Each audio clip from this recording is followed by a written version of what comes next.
How much longer will we tolerate a political class that speaks in riddles while the country burns through crises?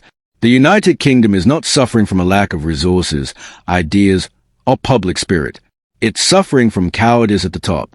Our leaders fear clarity more than failure. They fear backlash more than stagnation. And worst of all, they fear the truth, because it's inconvenient, uncomfortable, and often politically costly. But the cost of avoiding it is far greater. It is nothing short of national decline. We are governed by performers, not statesmen, not visionaries, performers. Politicians today are less concerned with governing effectively than they are with surviving the next media cycle. Every issue, from immigration and integration to healthcare and civil liberties, is filtered through a lens of optics and spin. The consequence? Empty rhetoric replaces real solutions, while trust in our democratic system corrodes. Take the debate around Islamophobia. It is a complex and real issue that deserves precise language and robust protection. Instead, it has been turned into a political landmine. On one hand, there are legitimate concerns about rising hate crimes, discrimination, and cultural marginalization. On the other, there are equally valid fears about free speech being throttled under the guise of sensitivity. Yet rather than define the term in a way that protects the vulnerable and preserves liberty, our leaders waffle. Angela Rayner's evasiveness on this issue is not caution, it's evasion, a refusal to lead. Labour's fear of alienating factions within its base has paralyzed its ability to act with clarity or conviction. The result? Both sides of the debate feel ignored, inflamed, and disrespected. But the rot doesn't stop there. Nowhere is this dysfunction more painfully evident than in the NHS. It has become a sacred cow, invoked with pious reverence but neglected in practice. While politicians compete to praise it, the system continues to collapse under its own weight. Long waits, burnt-out staff, crumbling infrastructure. This is not the result of underfunding alone. It is a result of institutional sclerosis, political cowardice, and a refusal to confront reality. Reform is not a dirty word. It is an imperative. And yet, mention the possibility of structural change, and you're accused of conspiring to privatize healthcare. This infantile framing silences debate and suffocates progress. The public deserves better than slogans. They deserve a healthcare system that works. The same hypocrisy extends to immigration and multiculturalism. Britain has welcomed millions over the decades, and diversity has enriched our culture. But integration has not kept pace. There are communities in this country where British values, democracy, equality, freedom of expression, are not taught, not practiced, and not expected. That is not tolerance. That is abandonment.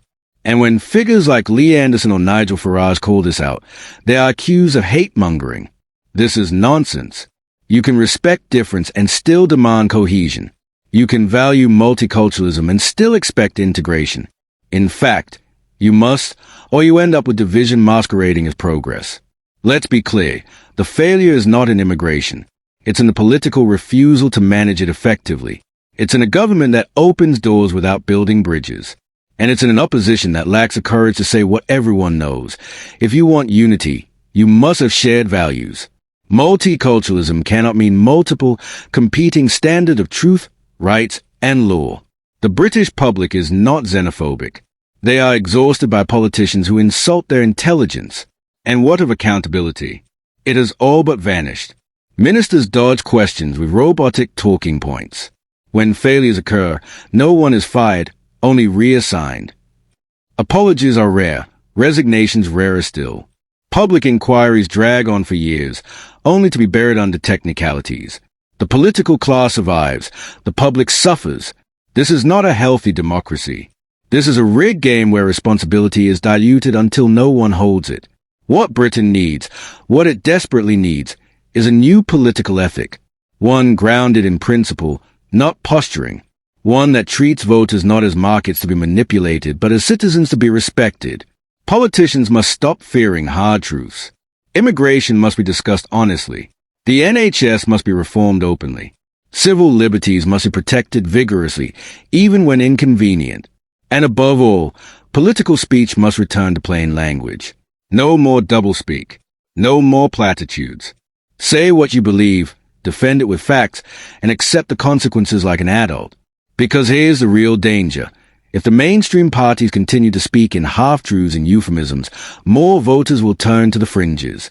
Not because they are radicals, but because they are desperate for anyone, who speaks with conviction. Firaj and others thrive not because they are correct, but because they are clear.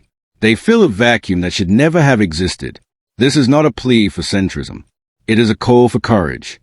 Politics must once again be about ideas, not impressions. About decisions, not distractions. The public is ready. They are watching. They are waiting. The only question is whether anyone in Westminster has the spine to rise to the moment. Britain does not need more polished politicians. It needs honest ones. And if they won't emerge voluntarily, then they must be demanded, by pressure, by protest, by vote. The time for polite disappointment is over. It's time to fight for a politics worthy of this country.